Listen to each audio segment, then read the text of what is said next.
शेर अफजल मरवत के हवाले से आपको खबर देता हूं कि उनके खिलाफ जो पीटीआई की पार्टी ने शूकाज नोटिस जारी कर दिया है। अलीमीन गंडापुर ने इमरान खान साहब से बोला कि जनाब पहले भी आपने कहा तो हमने शूकाज नोटिस जारी किया। बेसिकली उमर अयूब साहब ने तो सारा मलबा उमर अयूब के ऊपर डाल दिया गया। बाद में आपने सिफारिशात सुनी तो आपने दोबारा शेर अफजल मरवत को एक्सेप्ट कर लिया। मगर खान साहब ने अंदर की खबर दे रहे हैं कि खान साहब ने बोला जी कि इस दफा ऐसा नहीं होगा, शेर अफजल साहब को पार्टी से फारग करें। मगर उधर आप अगर शेर अफजल मरवत साहब का जो इंटरव्यू देखें, जो मीडिया उनसे सवालात करता है, तो वो कहते हैं कि ये जो पार्टी के लोग हैं ये घबराए हुए हैं। बेसिकली खान साहब को जाकर गलत रिपोर्टें देते हैं। वो कहते हैं जब मेरी मुलाकात हुई तो खान साहब ने मुझे गले लगा लिया, मेरे साथ बातें की। उन्होंने बोला कि ठीक है, आप सिर्फ पीछे रहें और देखें और पार्टी का साथ दें और जो पार्टी की पॉलिसी है उसको तोड़ने की कोशिश ना करें। तो उसके बाद मेरा ख्याल कि शेर अफजल मरवत साहब ने कोई ऐसा एक्शन लिया होगा, क्योंकि आपको पता है कि जब वो सऊदीया की बात आई थी MBS की, उसके बाद शेर अफजल मरवत के खिलाफ बातें शुरू होगी। अब शेर अफजल मरवत ने बेसिकली पार्टी के लिए खिदमात तो की हैं, ये तो मैं नहीं कह रहा, पूरा पाकिस्तान कह रहा है, ओवरसीज कम्युनिटी कह रही है, खान साहब भी एक्सेप्ट करते हैं, उनकी बहनें भी करती हैं, इसमें कोई दो राय नहीं है। मगर पार्टी के अंदर अगर किसी किस्म की मुखालफत है या शेर अफजल की जा रही है या बताया जा रहा है कि शेर अफजल मरवत जो है उनको एस्टेब्लिशमेंट ने खड़ा किया है, तो ये भी एक आप देख सकते हैं कि एस्टेब्लिशमेंट में भी जब मैंने नजर दौड़ाई, उनसे भी इधर उधर राब्ते किए, पूछा जी कि ये शेर अफजल मरवत साहब को आपने खड़ा किया, तो उन्होंने बताया जी कि शेर अफजल मरवत को हमने खड़ा नहीं किया, बल्कि शेर अफजल मरवत खुद खड़े हुए खान साहब के साथ। उसके बाद भी आप देख सकते हैं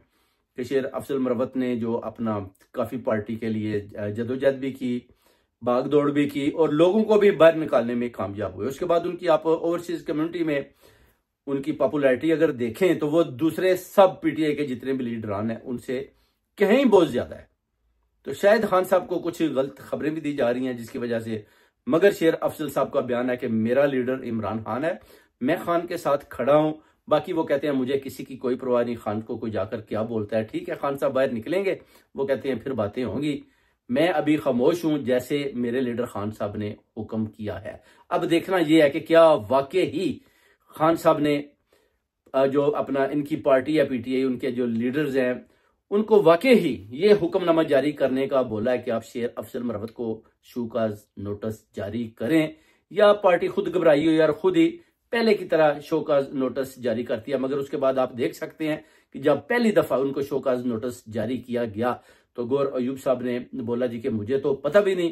कि कब जारी होगा, किसने किया। हमारी तो शेर अफजल मरवत के साथ किसी किस्म की भी कोई मुखालफत नहीं है और ना ही मुझे इस बात की कोई पता चला, ना उन्होंने कोई तरदीद भी नहीं की बाद में। मगर मीडिया ने बताया जी कि जो पार्टी के चेयरमैन है गौर अयूब, उनको तो पता भी नहीं कि शेर अफजल मरवत को पार्टी से निकाल दिया गया। तो फिर ये कौन लोग हैं जो शेर अफजल को पार्टी से निकालते हैं और बाद में पार्टी के जितने भी लीडर हैं, जो चेयरमैन पीटीआई खान साहब ने बनाया, जिनको वो भी कहते हैं कि मुझे भी नहीं पता, और फिर खान साहब को जब मिलने जाते हैं तो खान साहब भी उनको गले लगा लेते हैं। अब ये दूसरी दफा ऐसा हुआ है कि शेर अफजल मरवत को शोकाज नोटिस जारी कर दिया गया है। उसके बाद अब देखते हैं कि खान साहब या उनके पार्टी के जितने भी लीडर उनको मिलने जाते हैं, लीडरशिप का इसमें क्या रोल है, वो शेर अफजल मरवत की क्यों मुखालफत कर रहे हैं। आया क्या ये शोकाज नोटिस खान साहब के कहने पर दिया गया, या पार्टी में कुछ ऐसे मामलात चल रहे हैं जिसका जिक्र इमरान रियाज खान ने भी किया। देखते हैं, आपको आगे जाकर बताते हैं कि ये मामला है क्या। और जो खान साहब के ऊपर 190 मिलियन का केस बना है उसका भी आपको बता दिया कि किसी किस्म का ना ये हुकूमत ना ये जजेस ना फैसला दे पाएंगे, ना कर पाएंगे, और ना ही खान साहब को ये सजा देने में कामयाब होंगे। हलफ बर्दारी का दिन आ चुका है ट्रंप का,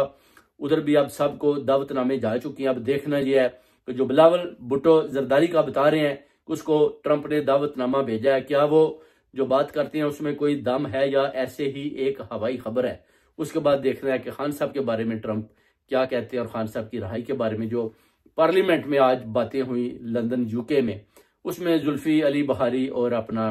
बैरिस्टर शहजाद अकबर और काफी एशियन कम्युनिटी ने शिरकत की, जिसमें काफी लोगों को अंदर जाने भी नहीं दिया, जिसमें अनिल मुसर्रत और जो स्पोक्स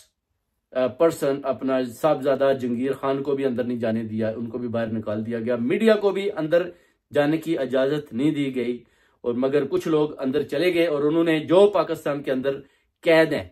बंद हैं, जिनको घरों से उठाया जा रहा है, उनके हक में उन्होंने जो डिप्टी प्राइम मिनिस्टर बरतानिया है उसके आगे ये जनाब सवालातों की बारिश की कि जनाब ये देखें पाकिस्तान के अंदर जो जुल्म और फस्तायत का बाजार गर्म है, आप जरा उस तरफ भी नजर दौड़ाएं और देखें इमरान खान के ऊपर झूठे केसेस बनाकर अभी केस भी खत्म हो चुकी हैं, उनमें बेलें हो चुकी है, मगर खान साहब को अडयाला जेल से बाहर आने की इजाजत नहीं दी जा रही। इस पर कुछ करें, कुछ हमारी मदद करें ताकि ये जो कौमी अवामी उम्मत मुसलमान का लीडर है